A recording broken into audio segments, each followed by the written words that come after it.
I'm here today to speak to some challenges in setting up recycling programs at your local school. One of the most common issues that we face whenever we're brought in, and it's no different than any other business, it's always the funding issue, the lack of funding available to buy the right equipment and to launch of recycling programs in a local school setting. One of the ways we've helped people to offset that funding issue is through grant opportunities, which are, well, there's lots of grants available out there in different regions. If you can just find the available monies, that can help you plant some seeds to get the recycling program going.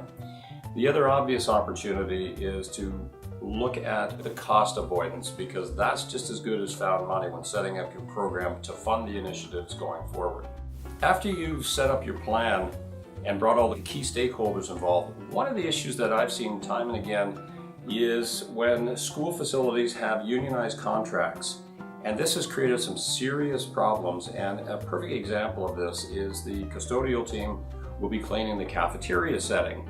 And over the years, they've just been doing nothing but servicing the trash.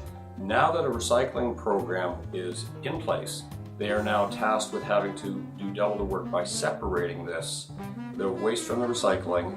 And many times we've seen a lot of pushback on this because they just simply don't have the time. They're on the clock, and we've seen it where they just completely clean all the tables and everything goes in the trash, and this completely undermines all the hard work you've done to set up the recycling program from the beginning. So always check if it's a union contract issue and how this is going to impact your program going forward. Another thing that people don't realize is, leading back into the funding, many schools will rent out their facilities at nights to local sports events or even people having extracurricular courses.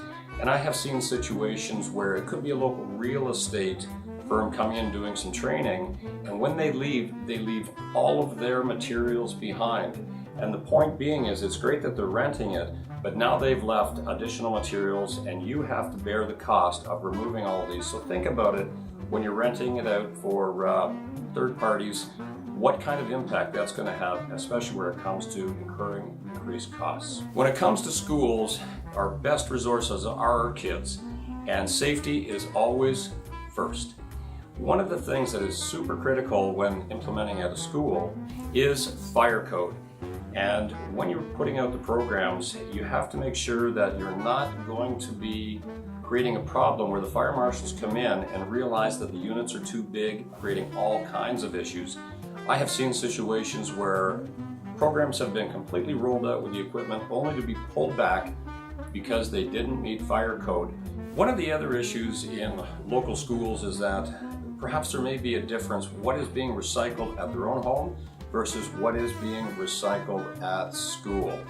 And kids want to do the right thing and they want to learn, but sometimes it can be very confusing. So we always encourage people that wherever you are to tie into the local municipal recycling program so there's continuity, because you really want to get to the point where kids are doing it so successfully that they can teach us the right thing to do.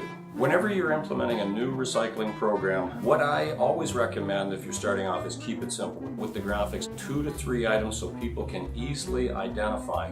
And why I say this is, in these days of social media and phones and texting, everyone's distracted. And at best, you have 2 to 3 seconds to make that decision. So keep it simple with the graphics on a recycling program. Make it easy for people to succeed. Another key point that I've addressed is when school boards or even independent schools have independent contractors serving, let's say, food. They come in, prepare all the meals. What the schools don't realize is that all the food and materials they're preparing, all the scrap organics, could be thrown out. And this was never built into the contractor's contract, and the school is now being stuck with the cost of disposing all of this from an independent for-profit organization. And another example I saw was in one school they had landscapers, and when they finished all the grass cutting, rather than take it away, they filled up entire back of the house bins with lawn trimmings, which was a complete waste of time and money, which could have been sent to compost. but it just increased the cost. And this is the little things that you may not be thinking about that can save you money and help your program move forward down the road. And finally, when it comes to recycling in classrooms, there's a lot of debate. Should we have it in the classrooms? Should we not?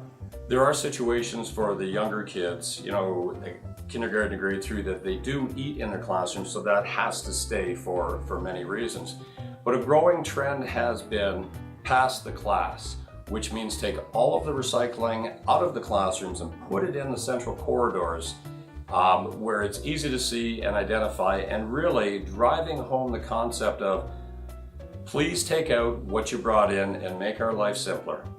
I'm Bruce Buck, and encouraging you to never waste a moment, especially when it involves our greatest resource, and that is our children.